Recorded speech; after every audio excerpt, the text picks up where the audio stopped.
இப்போ டிவிகே வினரை பத்தியோ, இல்ல சிஎம் விஜய் அவர்கள பத்தியோ எதுனா ஒரு விமர்சனம் வச்சா, நமக்கு உடனே சொல்லக்கூடிய பதில் வந்து நான் ரூ. 200 வாங்கிட்டு பேசுறேன் அப்படின்றது.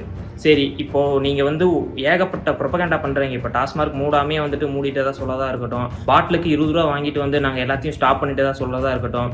இந்த மாதிரி தமிழ்நாடே வந்து ரொம்ப சந்தோஷமா இருக்கிற மாதிரியான ஒரு புரொபகண்டா நீங்க பண்ணுனாலும், அத வந்து முதலீடு போடுறாங்க பார்த்தீங்களா? உங்க ஒரு நாட்டிலயோ ஒரு கம்பெனி வந்து ஒரு முதலீடு போடுது அப்படின்னா, அவங்க இந்த புரொபகண்டா பார்த்தெல்லாம் முதலீடு போட மாட்டாங்க. அவங்களுக்கு அந்த இடத்துல வந்து பிசினஸ் பண்ணக்கூடிய ஆரோக்கியமான சூழல் இருந்தா மட்டும் தான் அவங்க அந்த இடத்துல வந்து முதலீடு போடுவாங்க. ஸோ இந்த மாதிரியான ஆரோக்கியமான சூழல் இல்லாத காரணத்தினால, கடந்த டிவிக்கு ஆட்சி பொறுப்பேற்றதுக்கு அப்புறமா பார்த்தீங்கன்னா, ராயல் என்ஃபீல்டு ரூ. 2,500 கோடி மதிப்பிலான ஒரு முதலீட்ட வந்து ஆந்திராவுக்கு வந்து மாத்திட்டாங்க. அதுபோக அட்வான்ஸ்டு மீடியம் காம்பேட் ஏர்கிராஃப்ட் அப்படிங்கிற ஒரு கம்பெனி வந்து 17,000 கோடி அது வந்து ஆந்திர பிரதேசத்துக்கு கைமாறிடுச்சு. மேக்ஸான் டாக் அப்படிங்கிற வந்து 29,000 கோடி மதிப்பிலான ஒரு கம்பெனி வந்து ஆந்திராவுக்கு மாறிடுச்சு.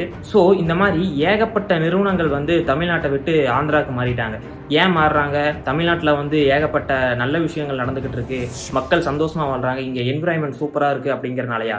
இங்க தொழில்துறை மினிஸ்டர் வந்து ரீல்ஸ் போட்டு டான்ஸ் ஆடிக்கிட்டு இருக்காங்க. இந்த மாதிரியான விமர்சனம் வச்சா நீங்க வந்து என்ன திட்டுறது வந்து பிரயோஜனமே இல்லை. இந்த மாதிரியான கம்பெனிஸ் வந்து தமிழ்நாட்டை விட்டு போய்கிட்டு இருக்கு அப்படின்னா, தமிழ்நாட்டில் ஏதோ பிரச்சனை இருக்கு அப்படிங்கிறத வந்து புரிஞ்சுக்கோங்க.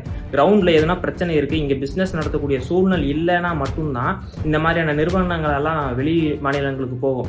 இங்கே நீங்கள் பிஸ்னஸுக்கு நடத்துறதுக்கு உண்டான விஷயங்களோ இல்லை சட்ட ஒழுங்கோ நீங்கள் பராமரிச்சிருந்தீங்க அப்படின்னா, இந்த மாதிரி நிறுவனங்கள் வந்து வெளியே போகணுங்கிற அவசியமே இல்லையே.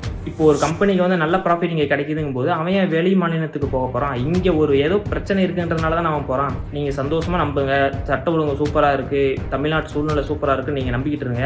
ஆனால் பிஸ்னஸ் பண்ணுறவங்க இப்படி ஒவ்வொரு நாள் வெளியே போய்கிட்டு தான் இருப்பாங்க. இது வந்து மிகப்பெரிய ஒரு பிரச்சனை கொண்டு போய் முடிய தான் போகுது.